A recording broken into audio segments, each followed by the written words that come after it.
Hello, and welcome everyone back to the Purple Elephant Podcast, where we talk about things that are quietly shaping leadership, culture, and performance. The things most people feel but don't always have language for. Today's conversation is about something I see constantly in leaders and teams. This moment where someone says, I want change, I know what to do. I even have the motivation, and yet nothing moves. If you've ever asked yourself, why do I keep hitting the same wall? This episode is for you. I am joined by Kam Knight, author and thinker, who focuses on mental performance, behavior, and what he calls internal resistance, the invisible force that can stall even the most driven people. Cam, welcome. I'm really glad that you're here. Hey, Janora, thank you for having me. I'm really excited to be on the show today. Yeah, so you've been asking a question that most people don't know how to name. Why is it that I want something, I know what to do, Yeah, I know how to do it, but I still don't act? When did you yeah. realize that this wasn't a discipline or motivation issue, but that it was something deeper? Yeah, so I like to say that for most of my life, I've been a fairly driven individual. And I like to add by saying that it's kind of hard not to be living in a time right now where there is a lot of personal development content and more people are kind of pushing us to do more and have more and be more. And so although I've had my fair of success, I always felt like I missed the mark or the success was much more difficult than it needed to be. And I always wondered why that was. Like, why is it if I want to do something, I know what to do, I know how to do it, and I have the motivation and desire to do it, but for one reason or another, I can or don't do it. And this question was something that kind of lingered from a very young age. In high school, I wanted to do well and get into an Ivy League college. And in college, I wanted to do well and get into a prestigious accounting or investment firm.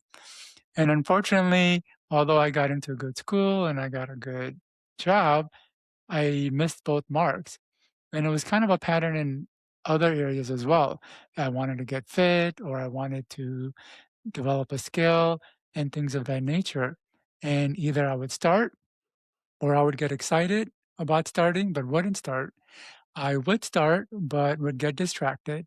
If I didn't get distracted, I would stop before making progress. And if I managed to make progress, I would sabotage myself before getting to the end. And oftentimes I did it over and over. And so this question kept coming up. And unfortunately, there weren't really good answers at the time.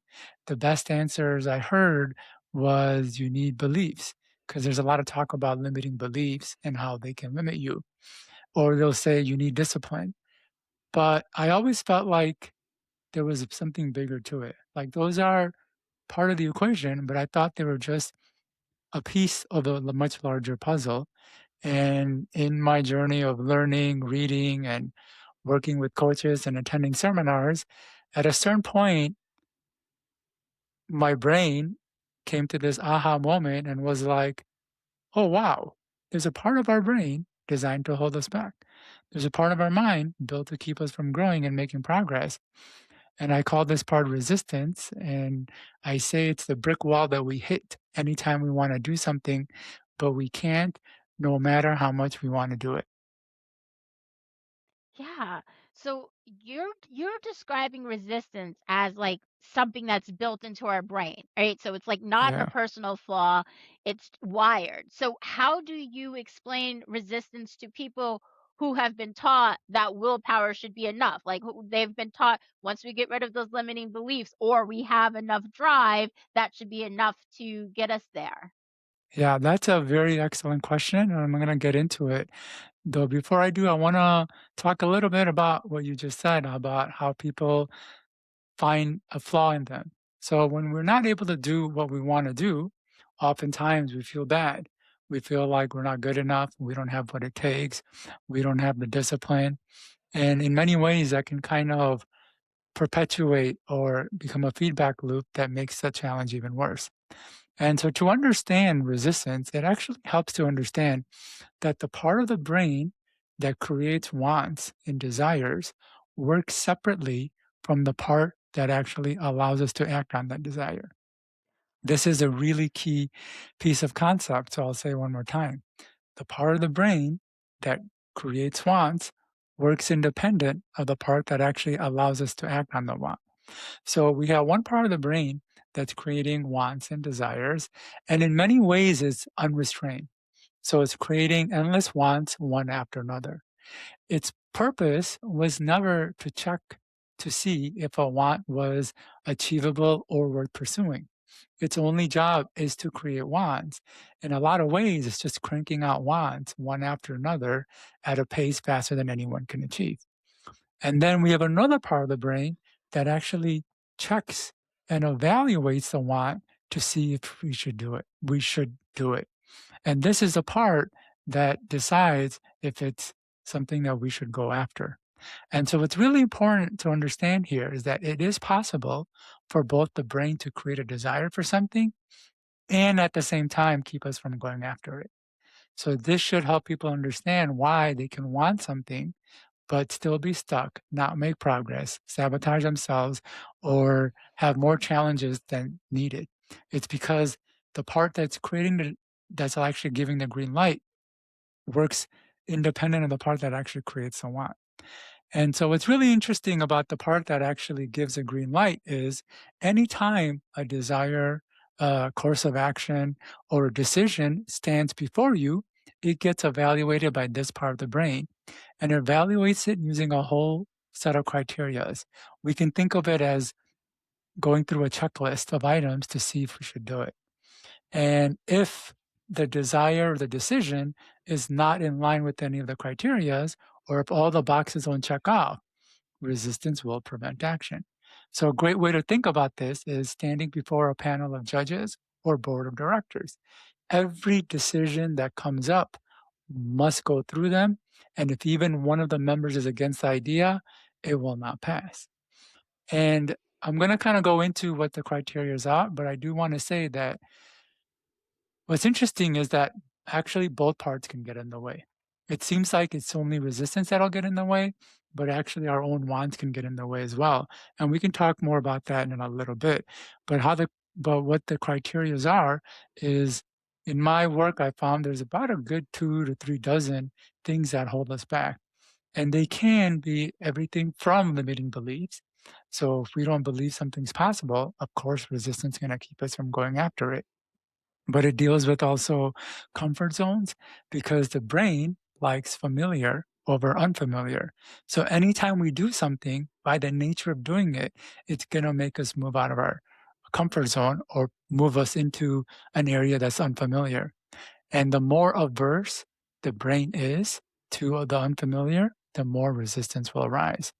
But it actually goes deeper than that. It can go into our identity, self image, what I call authority issues. It also can go into core needs as well as very nuanced aspects of the human condition, such as the high. And yeah, so this is kind of like a good primer to kind of get us started, as well as your listeners, of what resistance is and how it works. Yeah, I mean, our brains are tricky little boogers, aren't they? Like the way that I really like how you put the side of our brain that focuses on the wants and the desires are very different than the brain that is going to guess put us into action. So it almost sounds like both sides of those brains, like part of the brains really has to align up. So your want and desire has to line up with the action driven part of the brain. And Yeah, you break this topic into three parts. So you say yeah. wants, resistance, and then tricks of resistance. Can you walk us through those in a way that people can recognize it in themselves?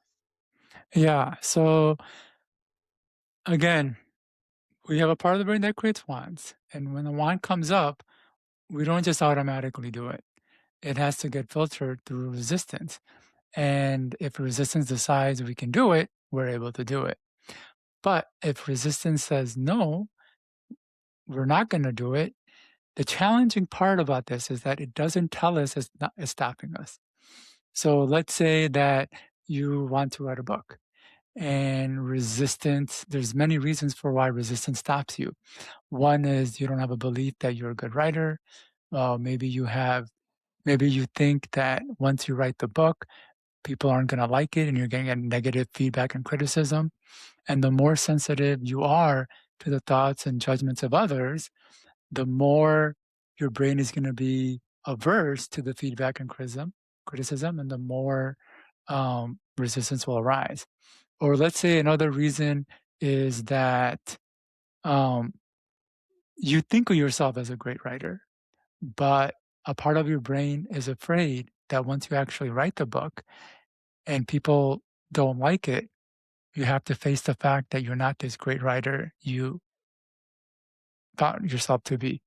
And so sometimes resistance will keep us from doing something so we can hold on to a self image than to do it and prove it wrong. And so let's say these are some of the criteria that come up. And then resistance, it's not going to say, okay, Janora, I know you want to write this thing, but we don't have the belief for it. We're kind of afraid of criticism and we don't want to damage the self image where we think of ourselves as this really cool person. So I can't let you do it. That's not what happens. Resistance manifests other ways. In fact, resistance has all sorts of tricks up its sleeve to keep us from doing things. And I'll give examples of what some of these tricks are.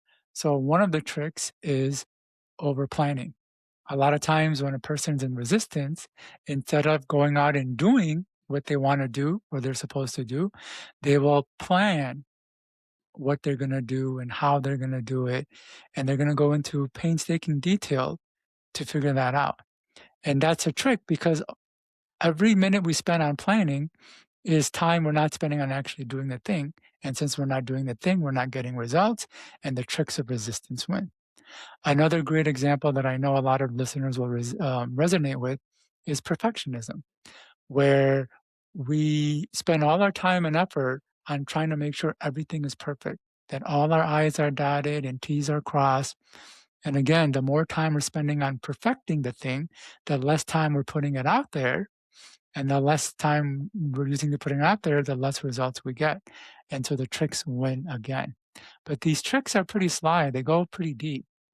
For example, have you ever wanted to do something that at first felt really big and complicated? And then as soon as you did it, you're like, that wasn't so bad. Why didn't I start sooner? Yes. Well, that's a trick because as long as you feel like it's too big and complicated, you don't want to do it. Sometimes just thinking about doing it makes you exhausted. And then you don't do it, and the tricks of resistance win. And it goes even deeper than that because have you ever saw somebody with something or doing something and you kind of criticize them? Hmm. Maybe you saw them on social media or they had a nice car and you're like, oh, people who drive sports cars are so and so, or people who, spend all their time working out or so and so. Have you ever done that? Um, no. I no. No, there's no way. It's I'm impossible. trying to think, Every person I has mean, criticized somebody for not about, something. like, sports cars or things. I'm trying to think. What See, I live in a very different, frame and mindset. So, yes, in the past, let's look at the past from Okay, where I so am now at to a certain yes, point, s- yes, I have in the past so criticized certain things I've seen. yeah, so I would venture to say is that you wanted that thing. Hmm. And yeah, and but resistant criticize to put a barrier to keep you from going after it. So as soon as we criticize something, we we we make it seem like it's not something we want, and as soon as we do that, we don't go after it, and because we don't go after it, the tricks of resistance win. So yeah, I know. It's pretty wild how sneaky and tricky our resistance is. And there's so many tricks. Like in my work, I've come across dozens upon dozens of tricks of resistance. In fact, I will go as far as now to say anything that is keeping me from doing what I want or the success I'm seeking is a trick. Yeah. Yeah. In fact, even ill health, when we get sick, or even accidents can be a trick. Because when we get sick or get into an accident, it takes a lot of attention, focus, and even energy away from what we're doing. And because our attention, focus, and energy has been pulled away, we can't make progress on the thing, and the tricks of resistance win. Though I think one of the biggest tricks that's really important for people to understand is forgetting. I wrote a book on memory, and so I have, a decent amount of knowledge about memory. And one of the things I've noticed is a lot of people, memory isn't that long. It's actually very short. And people always come to me saying that, oh, I have a bad memory and I forget things easily. And I tell them, if you forget things, it's actually a good sign. It means your memory is working the way it should. Meaning, the brain is built to forget, and there's many reasons and advantages to forgetting. Though one of the reasons people don't realize is that it is how the tricks manifest. Because as long as we're forgetting what we're going to do or what we need to do or the information to do it, then we can't apply it. And we can't apply it, we don't make progress, and the tricks of resistance win again. And so memory is a really big one. And the reason I say that is because we can go out and listen to a podcast like this, go to a seminar, learn all this advice, or go to class and get all this great information. But if we don't realize that that information is going to start to fade at a very exponential rate, we're just going to assume, oh yeah, I can do this. But then a few days or weeks later, we have not only forgotten what we learned, but we forgot that we even learned it. And what's really crazy is a lot of people who are trying to make change, they're cycling through the same realizations over and over, meaning they'll go out and learn something and they're like, okay, this is what I need to do to make progress. They'll forget it, they don't apply it, then they get stuck. And then they're like, well, I need to figure out how to get unstuck.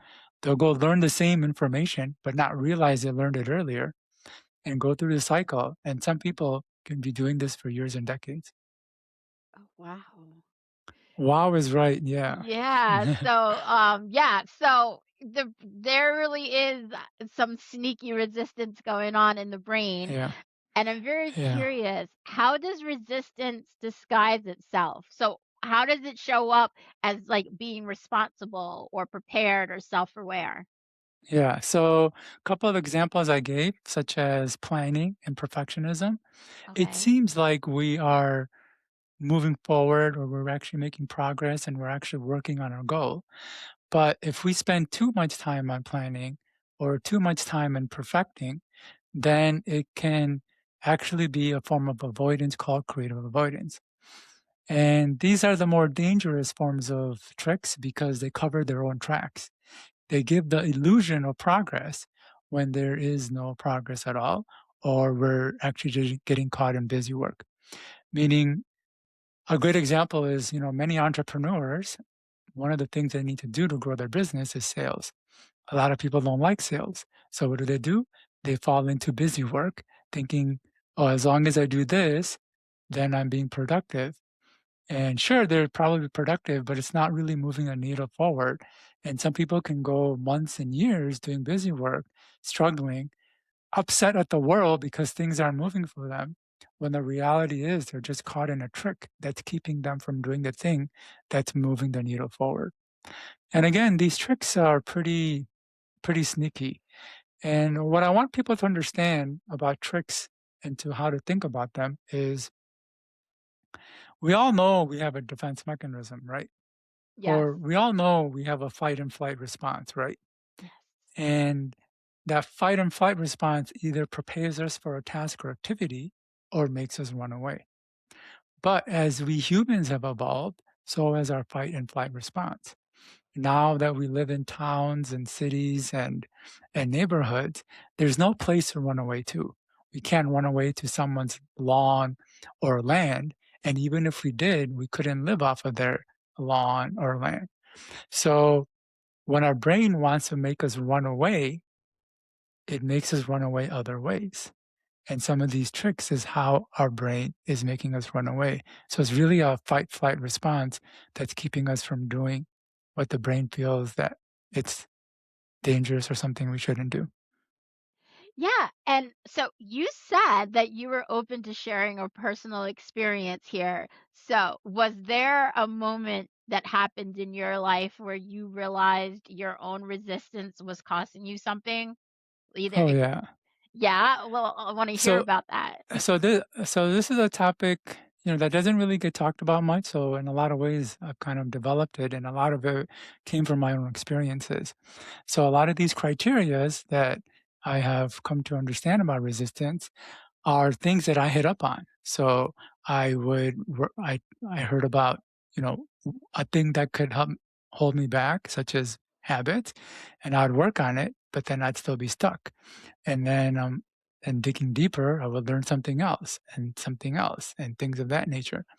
And that's how I kind of unearthed a lot of these criterias because more or less I went through them and or I struggled with them and had to move through them myself.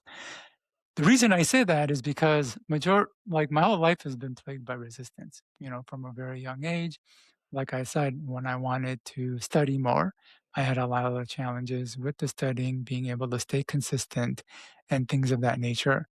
When I became an adult, I initially had desires to maybe start DJing or learning a skill and things of that nature. And as I mentioned, my pattern was I'd get excited, I but I wouldn't start. If I did start, I'd get distracted. If I didn't get distracted, I'd stop before making progress. And if I managed to make progress, I would sabotage myself before getting to the end. And again, I did this over and over in a lot of areas. And one of the biggest areas where resistance kind of hit up for me is when I was writing my first book. I had so much like I knew I could write, I knew I had something good to say, but the resistance was so overwhelming, it made progress much slower than it needed to be. I would spend over an hour on each paragraph because I wanted each paragraph to be perfect. And why? Because a part of me was sensitive to the thoughts and judgments of others. And I wanted to make sure that it was so good that nobody could say anything negative about it. And what was crazy is, I would write a couple of pages and then I wouldn't even use it. So I spent a lot of time, and I think my first book took me over 2 years to write. And I Wow. was so embarrassed by it, I never told anybody about it. In fact, I put it so back in my unconscious that I actually forgot about it for like a good 10 years. And only did I become a successful author and started putting myself out there into the world and was, going to my past to filter out my stories that I could talk about on platforms like this podcast, that I remember, I'm like, "Oh, yeah, I wrote that book." And so that was one area of resistance, but another happened. I was doing well as an author without having to market myself too much. And then at a certain point, self-publishing kind of really blew up, and a lot of people were jumping on being an author, and it was hard to get seen. And so I was thinking it would be helpful to get out. And it wasn't easy to put myself out there, meaning on podcasts and promoting myself. I remember the first podcast I did, I literally was in like terror. I couldn't even think about anything else. That podcast was on my mind. I ended up like rescheduling it twice. And then And after the second time, I knew it wouldn't be a good idea to reschedule it. So I practiced for 2 weeks. I thought about all the questions I could be asked. I wrote out the answers to the questions. I practiced it. I had people do mock interviews with me, telling me, "You're doing great," and I just couldn't believe them. And then I did the first podcast. It went really well, but my mind couldn't accept that it did, and I was, like, crushed for the next week, and so it's hard for me to get on podcasts again. And yeah, so that was putting myself out there and being seen was one of the biggest resistances I've had. And I learned a lot of criterias from that experience as well. But as you can see, I have gotten over that resistance, and I would like to think I'm fairly comfortable speaking, especially about this topic. It may seem like a simple topic, but I assure you it's, very complicated, and it took a lot of work to be able to communicate it in a way that could be distilled so a person can understand it very quickly and have it resonate with them. Yeah, absolutely. I think one of the things I don't like to do, I don't like public speaking. Therefore, I make sure to always say yes to public speaking gigs, Yes. right? I get so nervous. And I obviously it is the stories and the resistance I'm telling myself in my Yeah. brain, oh, I'm gonna fumble on my words, I'm gonna mess up. People are gonna be like, this was the worst thing I sat through. And then it's always the opposite. I just recently did a public speaking event last weekend. And it went great, so much so that people stayed after and there was a line of people to talk to me.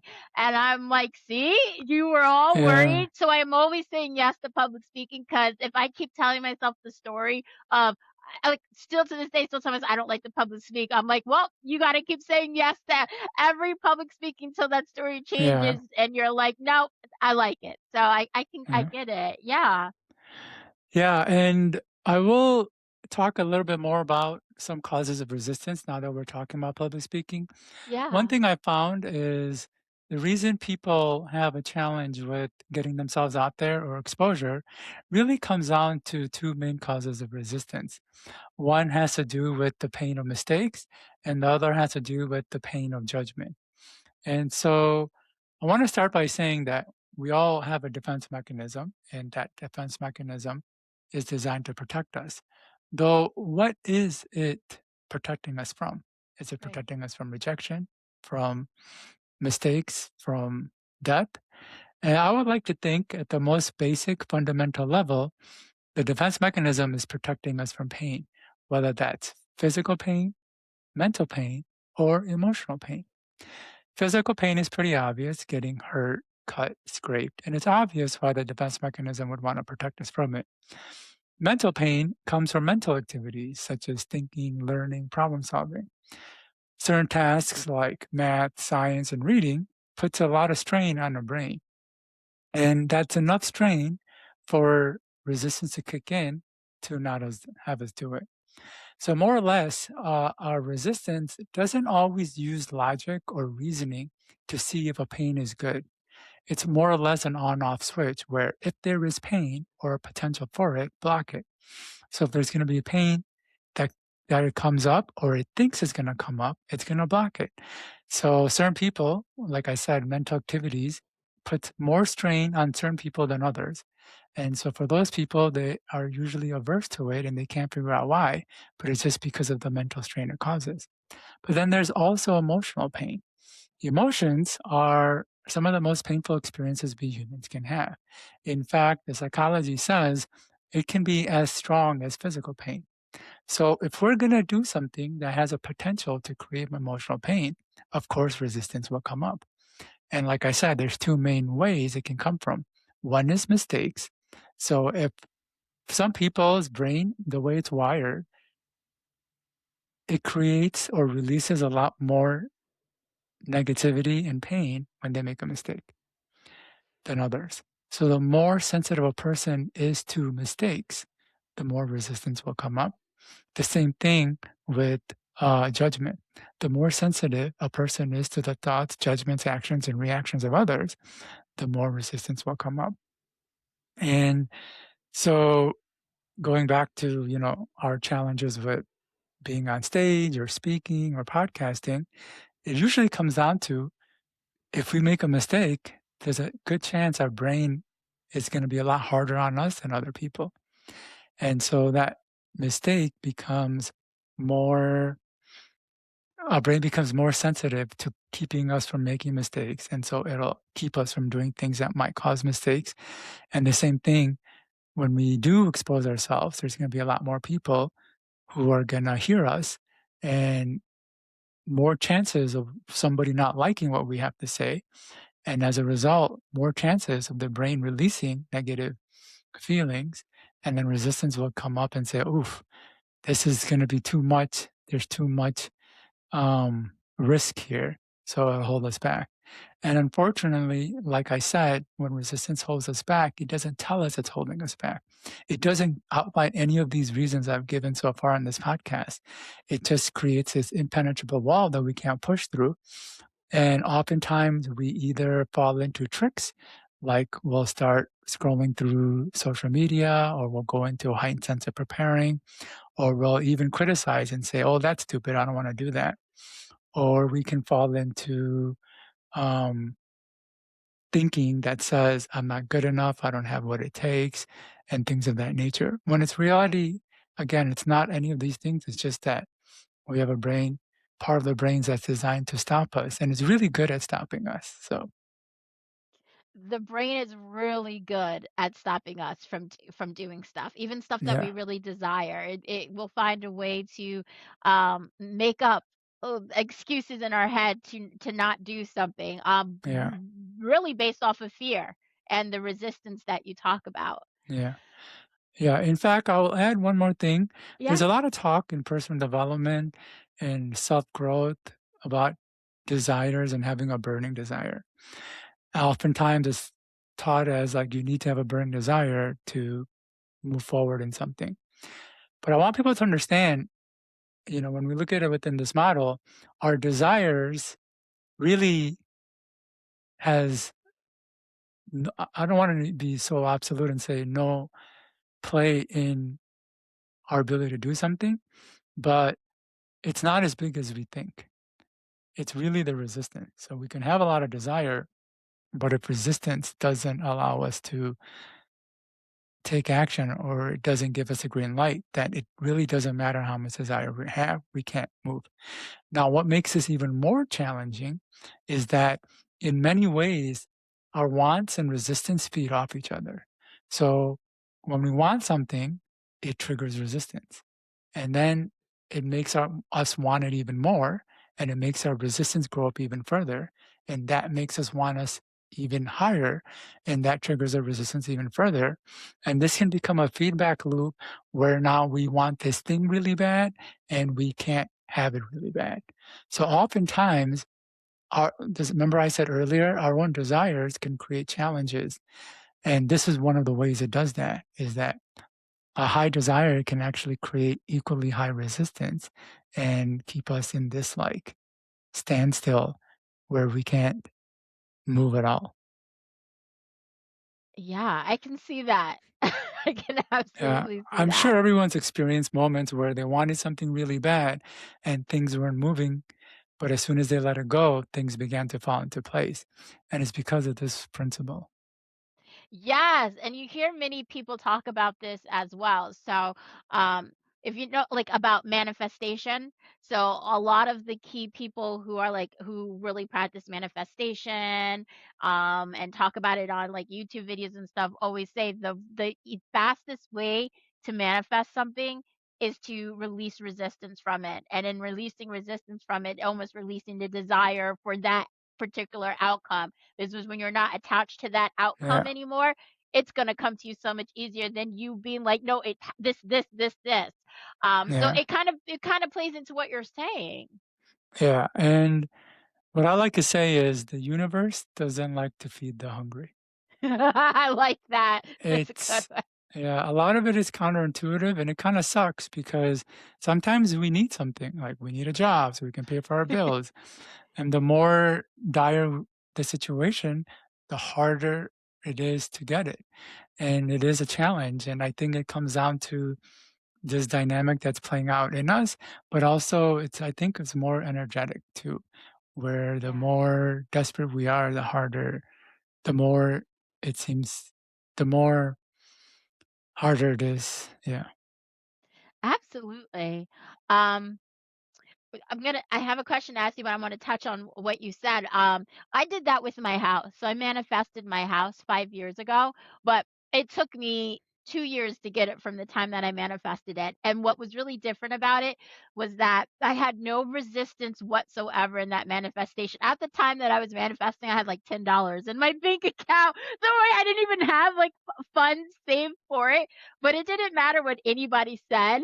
I already knew that I had it. I didn't care how it was coming to me. I just knew that it was. And anytime I would talk to people, I actually talked as if I already had that house. I was like, "Oh, I can't wait to go home and sit in front of my fireplace. Oh, I can't wait to sit in front of my pond." And like exactly how I would describe my house to people 2 years prior to when I got it. is exactly the house I got 2 years later. And like I'm Wow. saying, I didn't have any money saved in my account. I didn't have the 20% I literally had like $10 in my savings account, but it didn't matter, right? There was no resistance whatsoever. I just knew I had it. I didn't care where it was coming from. I didn't know how it was going to show up. I just knew it was, and it did. So that is very true. And then there's been other things that I've tried to manifest, but I've, like, really locked into an outcome. I'm like, "This is the outcome, this is the outcome, this is the Yeah, outcome." And guess what? The manifestations are harder to get because of it's that. harder. Yeah. Yeah, Not to absolutely. say that it doesn't happen, but it definitely ends up being a lot harder and we force things. And there's another principle at play why that happens. It's because wanting is painful. When we have a want, it creates a lack in the brain that we don't have it. And that lack creates pain. And so we want the thing to remove the pain. And what's interesting is a lot of times we want things not because it'll be enjoyable or fulfilling, but to remove the pain of not having it. And so the more pain there is, the more we need it. And the more we need it, the more we force things and the more it just becomes harder. And so what I help people understand is sometimes it helps to reduce the want because when we can reduce the want, we can reduce the resistance. It's a reverse feedback loop. And when we reduce the resistance, it makes it easier to go after that thing. Now, this doesn't always work because sometimes when we reduce the want, then we get distracted by some other want.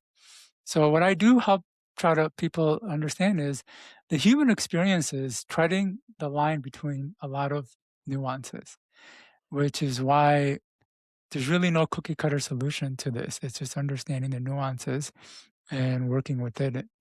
And yeah, it's just, yeah. In fact, I'll even add one more thing. Yeah. We all know people who can think about doing something and just do it. Yes. They don't have a lot of strain and they can go out and do a lot of stuff. Whereas we try to do the same thing and we struggle.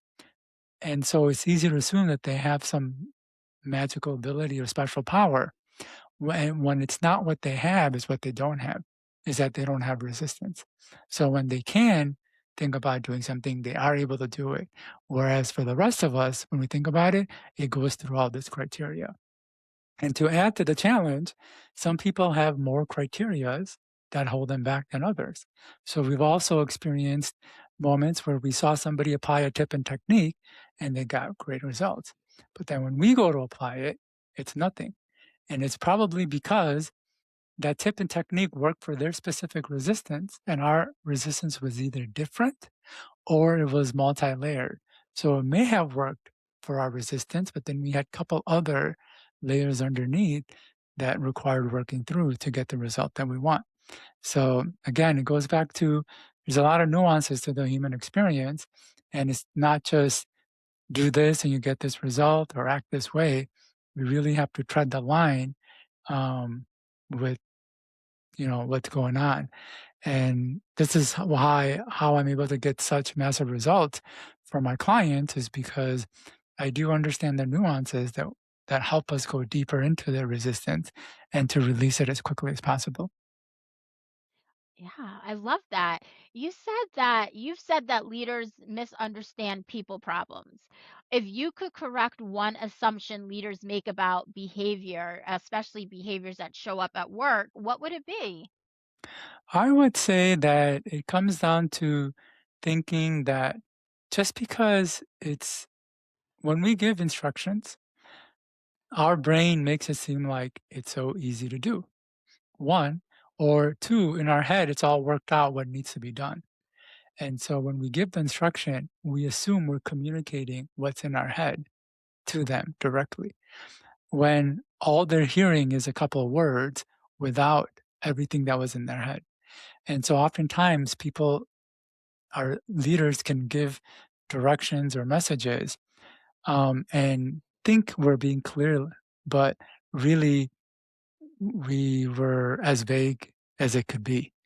And so what I think what's really important is when we're working with people to really understand how we came to a conclusion to an idea, all the things that all the brain kind of thought up for us to give a instruction and work that out before we actually give it. And when we can do that, we can be much more effective in communicating what it is that we want or want done, and others can receive it more easily as well. Yeah. So you said something that really challenges self-help culture. You said before that wanting does not always equal action. So you had said, you can want something, you can desire something, but it doesn't necessarily mean that you will take the action to get it. So if that's true, what actually helps someone move from that, okay, I want this to actually having movement? Okay, so this is really important. Wanting does not lead to having. Just because we want something doesn't mean we'll take the necessary steps to go after it. And unfortunately, when the brain does trigger a want, it often triggers it with all these euphoric feelings of what it'll feel like when we have it. But more importantly, it can create the feeling that we can actually go after it and it'll be easy to get it. But once those feelings fade, we're right back to where we started and just as stuck and unable to make progress. So it's really important to understand that just because we want something or the brain triggers a desire doesn't mean we'll be able to go after it. And oftentimes, people who struggle or fall into despair, it's because their expectations aren't aligned. They assume that desire leads to action. But if we can understand that we have another part of the brain that's designed to hold us back and it's actively working to hold us back, and in many ways, it's really good at doing it with its trick, then when we get derailed or thrown off course, we're not so fallen into victim or despair. We were expecting it to happen and we can course correct. And so that's the first step is understanding that part. And second is when we do get thrown into hurdles as well as roadblocks, it's important to understand it's that majority of it is our own, it's happening inside of us. One of the tricks of resistance is that it can convince us that our struggles is because of the outside world, because of something that's happening outside that is making it challenging. When when really, especially in this country and culture where we have freedom and we have laws that protect us, majority of our struggles are internal. And if we can s- understand that it's something happening internally, something that I'm doing that's causing it, we are more empowered to to make better decisions to move forward as opposed to falling into victimhood and not moving forward at all. But then it's really also important to understand the tricks of resistance. Like be aware of how the tricks are showing up. What are we doing or what is taking away our time and effort that's not moving the needle forward? Again, it goes back to understanding anything that's keeping you from moving the needle forward is a trick. So, whatever that is, be aware of it and try to limit it or stop it as much as possible. And then the final step is what a lot of the traditional personal development self growth teach. There's a lot of tech tools and techniques like habit stacking or micro habits or setting goals and breaking them down. Once we understand the resistance equation, those things become a lot more helpful. The problem is a lot of people are going there first, and when it's not working, they go, well, this doesn't work. Well, it doesn't work because you didn't address the resistance piece. Once you can address that, majority of the tools and tips work. I think the best place to start is personally self-talk, which are statements that you say or repeat to yourself of the changes that you want to have or have happen. And so if a person, let's say, wants to start the new year with becoming healthy and fit, they can create statements like, I am healthy and fit. I exercise regularly. I watch my, I watch what I eat and only eat what my body needs. It may not seem like it's a big deal, but those words actually seep into our unconscious and begin to rewire it. And they can rewire it in ways where it removes a lot of our internal resistance so we can act those statements out. So that's really the four parts of the equation. while working on the wants, addressing the resistance, being aware of the tricks, and then doing things that will create forward moving action and progress. And the fundamentals of all that begin with self talk. I know Yeah. it's a lot. Hopefully, it all made sense. Well, that's very interesting that you brought that up because I was actually going to try to use a specific example, and I was going to use losing weight as a specific example because that's something that I think a lot of people struggle with. So I have a question for you. Where's the resistance around that? So you have a person that wants to lose weight, right? And well, now you have two different methods to do it. You have the standard old method way of doing it, where you're meal prepping, you're eating healthier, you're going to the gym, you're being disciplined. And now you have the new way of doing it, which is the Wegovy and Ozempic and that different stuff. What do you think happens to a person when they decide, I want to lose weight, but I'm not even going to try to eat healthy. I'm not even going to try to work out. I'm just going to take the pill and do it the easy way. What is going on in their brain that's making them feel like they've got to try that option, try the option of the pill first before even trying to like just do it themselves through going to the gym or, eating healthy food. There could be a lot of things, and I'll just name a few things. So, one aspect of the brain is that it prioritizes immediate gratification over long term. Mm, It's not for everybody. For some people, they immediately go to long term versus immediate. But for a lot of people, it is the brain is just thinking, I don't know if I'm going to be alive in 6 months. So I want to do something that can work now. Or I don't know where I'm going to be in 6 months. And so whatever gets me the fastest result is best. And this is unconscious and we're not thinking it through. It just kind of happens. It's like the brain just wants more um, results sooner versus later. The other aspect of it is the brain is very sensitive to it's trying to always maximize results with minimum effort. In fact, do you know why the laws in our government as well as tax laws are so complicated? no. Why? It's because of the human brain's amazing ability to try to cheat the system, to try to get maximum results with minimum effort. So I'll use tax as an example because I was an accountant. There's two main purposes for taxes. There's others, but the two main is one is to generate revenue, which makes sense. But the other, which a lot of people don't know, is to actually influence behavior. So if the government feels that a certain behavior will be beneficial, they'll offer a tax break. For example, the government felt that it's better that investors hold on to investments for at least a year.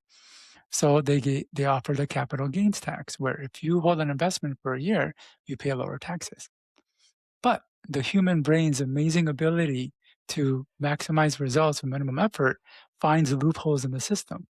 So the government comes in and closes those loopholes, but the brain doesn't stop. It finds other loopholes. Then government comes in and closes those loopholes. And it's this process that happens where what started off as a simple intention turns into become this very complicated rule. And the reason I bring that up is that we want to get the most results with the minimum effort. And what's gonna be like less effort than taking Ozempic? Like there's nothing more you have, like it's very little effort, so the brain is gonna go towards that. Now, unfortunately, the brain doesn't realize some of its own principles of how it operates. So the brain doesn't realize that it adjusts to just about anything. So over the last 2 or 3 decades, there's been all sorts of diets. There's a fat-free diet, there's a carb-free diet, and all of that. And they never work because the body adjusts. So if we reduce our calories, our body adjusts to the reduction in calories, so it slows our metabolism. If we reduce our carb intake, the body adjusts to that and reduces our carb metabolism. So then eventually when we stop doing that thing, our metabolism's slower, but we're taking in more calories, and so we end up getting worse results than we started with. And I believe that's what's happening with a lot of these shortcuts right now with the Ozempic. I think the studies are even showing that once a person stops, they end up gaining more weight than they started with, which has been the fundamental principle that we've been struggling with for the last few decades with dieting. It isn't just about cutting the calorie intake because the body will adjust to the lower calories we're taking. And so the metabolism will slow. And when we start eating normal again, now we're storing more of that as fat versus burning it out, burning it. And so it's a challenge.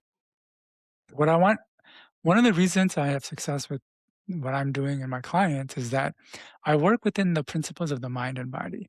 I don't try to take shortcuts or do what's trendy. And one of the fundamental principles is there's no pleasure without pain. And to understand this principle, I'm going to share a fun story of my travels. So I have traveled to over 100 countries. And early on in my travels, I was in Colombia and I made my way to Santa Marta. From there, I went to Cartagena. From there, I took a catamaran across the ocean to Panama. I was in the capital city of Panama. Then I flew to Bocas del Toro, and then I went into Costa Rica. And when I got to Costa Rica, I was first in a beach town before I got into San Jose, I believe, the capital. And it had been 6 weeks I had been traveling. I was pretty much roughing it.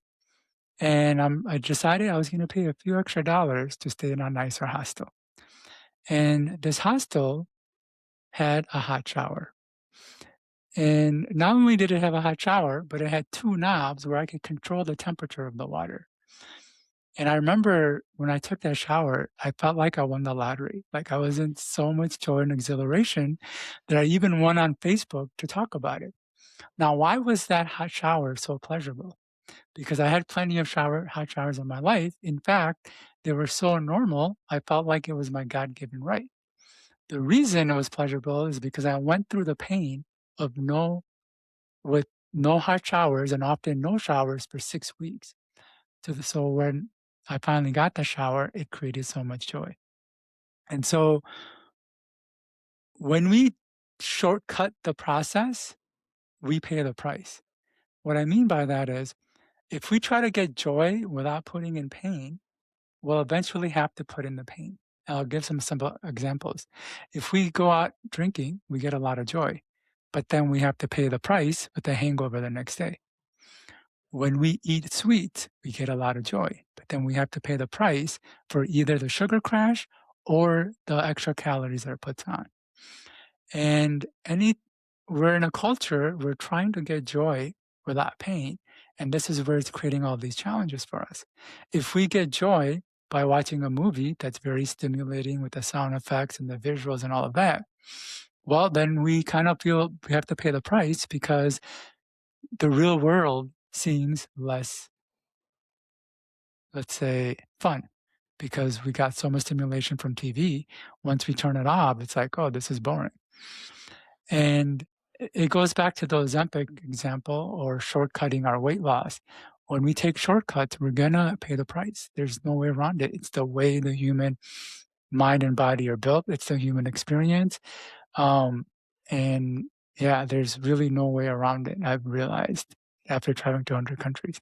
In fact, when you notice things like depression and anxiety, it's usually because we're not doing anything that's kind of making us go through something difficult.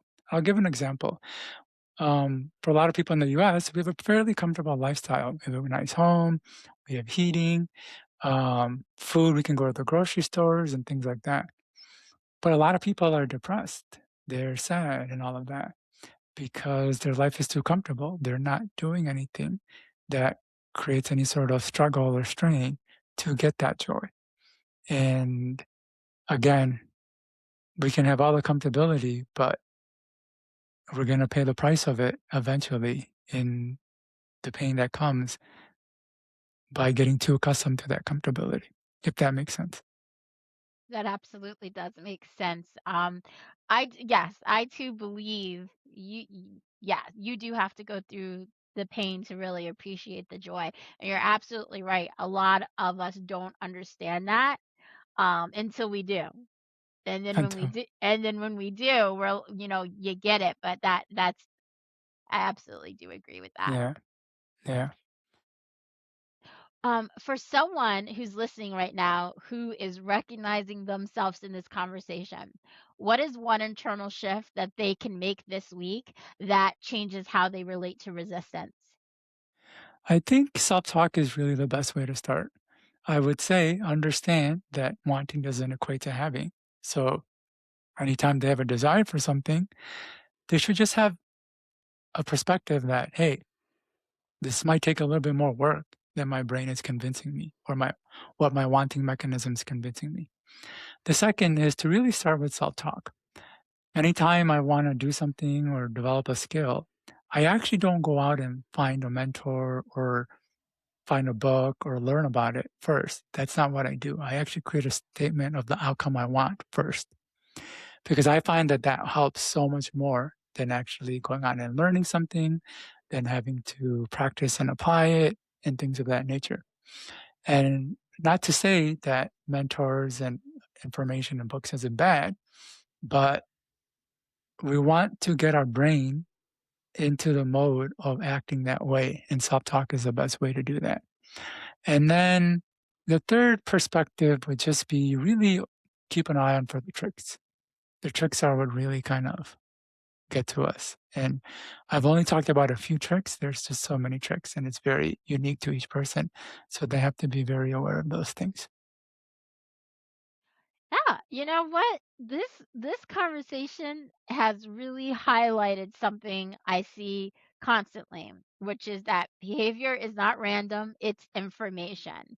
So I want to thank you for helping us slow down and understand what's actually driving action and inaction. This has been a really illuminating conversation, especially because I love so much, I do my own work too as well with like brain and attachment styles and how we process things as human beings. Yeah, So I love just having these conversations with my peers about this. So I want to thank you for coming on the show today to share a little bit about, what you know about our brains and how they work.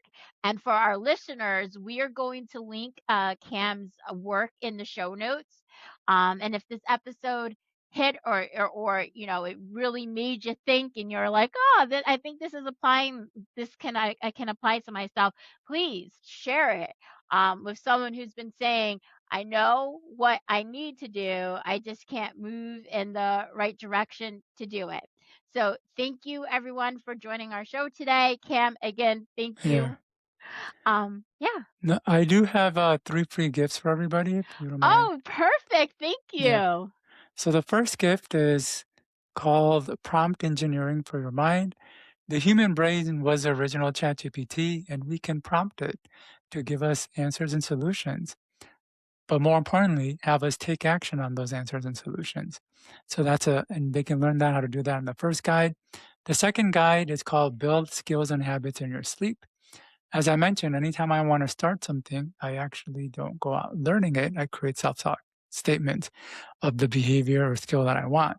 And I found that it's been a lot more effective, and they can learn about that in the second guide. And the third guide is a deeper dive into this conversation of internal resistance. In it, you'll learn more about how our wants get in our way. I talked briefly about it, but there's more ways that our wants can get in the way. They'll learn other reasons for resistance, and more importantly, they'll also discover some more tricks of resistance. And they can get all three of those guides on my website at kamknight.com. Hey, thank you, Cam. I'm sure that a lot of people are going to really be able to use those three free gifts. Thank you so much. Yeah, no problem. And if anybody wants to do one-on-one work with me, they can email me at coach@kamknight.com. Thank you. Thank you, everyone. And this was the Purple Elephant Podcast. And thank you for naming the Purple Elephant with us today.